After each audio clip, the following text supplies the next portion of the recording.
A essa altura do campeonato, todo mundo já sabe que o próximo God of War não será jogado com o Kratos, mas sim com a sua esposa, a Laufey. E por causa disso, muitas pessoas estão falando que a Santa Mônica tá forçando algo que não existe no personagem, como aquela força monstruosa que ela mostrou no Heavy Rain contra o deus da guerra mongol, Bag-Seth. Mas será que a Santa Mônica tá realmente forçando isso? Será que a Laufey nunca foi isso tudo? E bom, com as evidências que eu tenho aqui, rapaz, quem mandava na casa certamente não era o Kratos. Vamos lá conferir isso aí. E bom, galera, de cara pra a gente entender isso aqui, não, a Santa Mônica não está forçando a Laufey a todo custo. Desde o começo da saga nórdica, ela já é trabalhada narrativamente como uma guerreira muito poderosa. Em vários trechos dos jogos, diálogos, cutscenes, a Laufey é trabalhada como uma guerreira de ponta, e isso só no God of War 2018. Se somar o God of War Ragnarok na questão aqui, eu afirmo com toda a certeza que ela é tranquilamente mais forte até mesmo do que o próprio Kratos. Então, agora que a gente já entendeu essas coisas, vamos trabalhar essas menções da Laufey.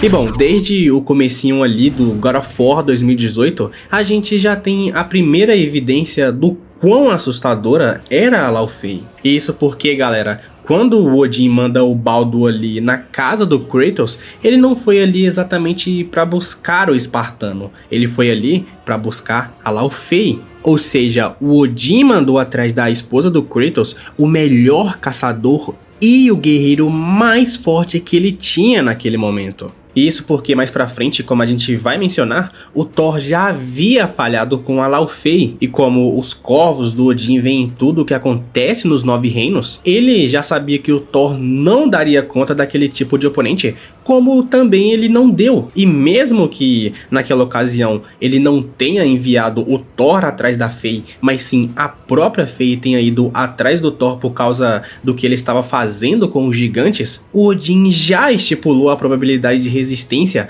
e por isso ele mandou o Baldur. E apesar do Baldur ser muito subestimado na fandom por causa da imortalidade dele, a gente tem que lembrar que o Baldur foi o primeiro e o único deus a destruir o Kratos em um combate físico. Nenhum deus sequer em todos os confrontos do Kratos havia conseguido isso. O Zeus, o deus mais poderoso da era grega, foi varrido do mapa. Até o Thor, apesar dos contextos que ambos possuíam naquele momento, perdeu algumas disputas físicas pro Kratos. E o porquê eu estou dizendo isso é bem simples. A Laufey não era qualquer personagem. Desde o começo do jogo, as informações estavam ali, e conforme a história do jogo avança, a gente acaba descobrindo que o Kratos é um deus, que o Atreus é um gigante, os irmãos Sindri e Brok, e tudo isso nos revela novos diálogos que são nos apresentados na jornada. Primeiro vamos começar aqui com o Sindri.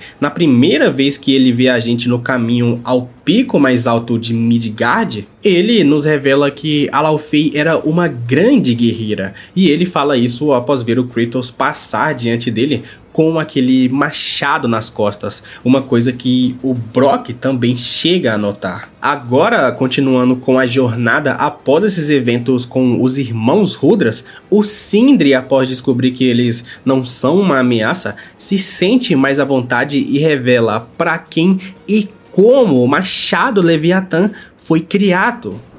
Você fez mesmo esse machado para minha mãe? Ah, não tem como confundir.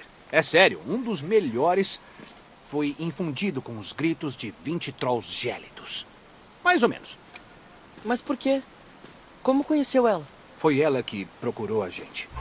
Com isso vem outra informação ainda mais valiosa que dá pra gente tirar mais algumas coisas sobre a Laufey, pois já que o machado foi criado para ela e em tempo de uso ela está bem acima do Kratos, já que ele só passa a utilizar ele após a morte dela, e do God of War 2018 pro Ragnarok se passam em média de 3 a 5 anos, a gente pode estipular que tudo mostrado pelo Kratos ao usar o machado, a Laufey pode fazer e faz de um jeito melhor. E, inclusive, após essas menções acontecerem durante a jornada, o próprio Kratos em um momento diz que a Laufey possuía a força necessária para manejar o machado. E isso acontece quando o Atreus começa a perguntar algumas coisas pro Kratos em relação a Laufey. E o próprio Matador de Deuses diz que a Laufey era uma guerreira poderosa. O Sindri disse que a mamãe era uma guerreira. Ela também lutou numa guerra? Mais ou menos. Sua família foi dizimada por inimigos rivais e ela foi a única que restou. Ela viveu como guerreira, mas sua guerra era sobreviver, enfrentar um mundo implacável sozinha. Por isso ela pediu pro Sindri e o Brock fazerem o machado?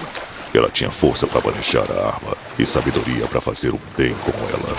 E agora, mais pra frente na jornada, durante as explorações do Kratos e do Atreus em busca de equipamentos melhores para se fortalecerem, o Atreus diz que queria muito ter feito uma viagem desse tipo com a mãe dele. E o próprio Kratos chega a nos revelar que a Laufey lutava de um jeito belo, evidenciando que, em termos de combate, disciplina, a Laufey é muito refinada. Coisas essas que nos é mostrada no seu combate contra o deus da guerra mongol. E por fim, na parte final da jornada do God of War 2018, a gente descobre muitas coisas sobre a Laufey. A gente descobre que ela acabava com vários planos dos Aesir, tanto que sua força e façanhas se tornaram um mito dentro do próprio reino dos deuses Aesir. Você conheceu ela? Nunca tive o prazer. Laufey era um rumor espalhado dentro de Asgard. Uma guerreira giganta que frustrou muitos planos dos deuses Aesir.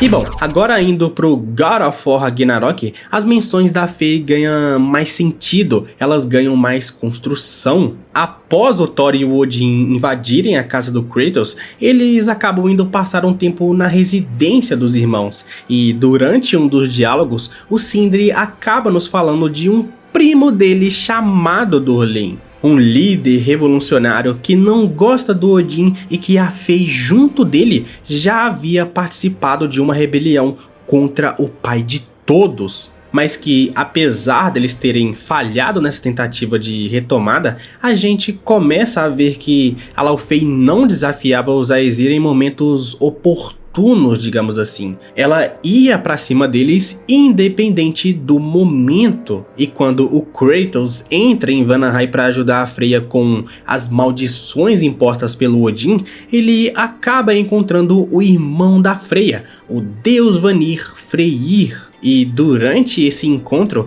ele nos revela que geralmente em situações de combate, incursões, soluções de problemas, o normal era mandar o matador de pedreiro. Agora, imagina isso em uma rebelião, uma tentativa de tomar o controle do Odin sobre os 9 reinos. No mínimo, a gente pode estipular que os melhores dos melhores foram enviados para solucionar aquele problema. E o bom disso aqui é que a gente linka com uma coisa que eu soltei aqui no vídeo. A criação do Machado Leviatã não tinha como objetivo ser uma arma casual de uso para Laufey. O machado foi criado exclusivamente para equilibrar a balança de poder com o Mjolnir do Thor, que devido às ordens do Odin estava destruindo a raça dos gigantes. E durante a exploração na cratera do reino de Vanaheim, que estava toda destruída, a gente acaba descobrindo que aquele local, aquela destruição em massa foi causada por 2 guerreiros, o Thor e a Laufey. Basicamente, o matador de pedreiro estava em uma procura de um posto militar dos Vanir, provavelmente as ordens do Odin para punir a deusa Frigg, ou para os mais íntimos, a Freya. Nisso, o Thor acaba parando ali para beber e de repente a Laufey aparece diante dele para cobrar toda a matança que o Thor estava fazendo com os gigantes. E como a Laufey era uma giganta e o Thor já tinha uma vontade de lutar com ela, o Vale dos Vanir acaba se transformando em uma cratera irreconhecível por causa das consequências daquela batalha. E de acordo com a visão dos espíritos, a Laufey estava superior naquela luta. A fúria que ela possuía era bem maior que a do Thor. Inclusive isso surpreende tanto o Mimir quanto o Kratos. O Mimir por conhecer alguém ainda mais furioso que o Thor, e o Kratos por não reconhecer a fúria da Fei naquele tamanho. Essas histórias, eu conhecia a raiva da Fei, mas nunca a esse ponto. A gente esconde o que nos envergonha, cara. A mamãe odiou o Thor pelo que ele fez com os gigantes. Por isso ela fez o que fez. Ela ajudou a destruir esse vale. Nunca pensei que ela fosse capaz de tamanha fúria. Você e a Fei tinham mais em comum do que você imaginava. Nós dois tínhamos segredos. Mas uma fúria assim, eu nunca vi a Fei desse jeito. Só que muita gente invalida essa luta da Fei porque o Thor estava bêbado, o que eu pessoalmente discordo. O ponto sobre alguém estar bêbado é válido, é um fato, já que normalmente alguém que está bêbado não consegue executar as coisas com um mínimo de decência. Só que o X da questão é como eles invalidam isso. Muitas pessoas dizem que o Thor estava bêbado ao ponto de nem sequer conseguir lutar, que o Thor estava totalmente acabado, sem nenhuma condição física. E é aí que eu discordo e muito. Pois como a gente sabe, apesar do Thor ser meio mortal, ele ainda é meio deus. Então pode se presumir que coisas que normalmente afetam os seres mortais, com os deuses precisam de uma quantidade bem maior que o normal para ter o mesmo efeito, como por exemplo o álcool. O que eu quero dizer aqui é que o Thor tem uma resistência maior ao álcool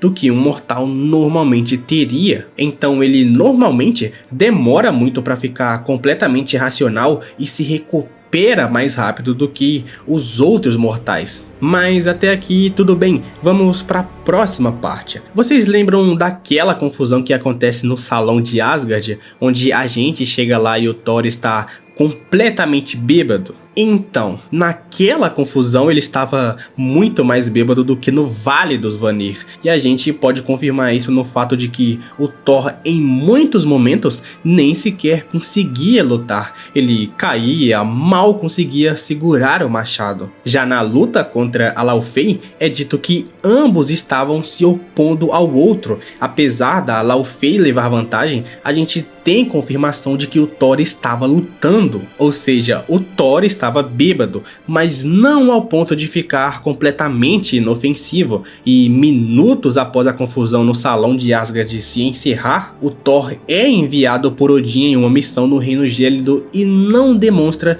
qualquer tipo de dificuldade. Ele fala normal, ele luta normal. O que pra mim mostra que a recuperação do Thor é bem mais rápida do que o normal. Então, se em uma situação onde ele estava ainda mais bêbado do que no vale, ele teve essa recuperação rápida, imagina como não seria em situações inferiores. Tanto que houve, o choque das armas deles, deixando aquele mesmo raio congelado da luta contra o Kratos. Sem falar que o próprio site da PlayStation não aborda essa área, eles só afirmam que a Laufey está no mesmo calibre do matador de pedreiro Thor Nurmagomedov, o que pra mim mostra que a galera dá assim uma exagerada nessa parte. E bom, por último temos a citação da Fei, onde ela fala do dia em que ela e o Kratos se encontraram pela primeira vez naquela mata fechada. E ambos, pelo menos pelo jeito que ela fala, se mostraram igual em combate.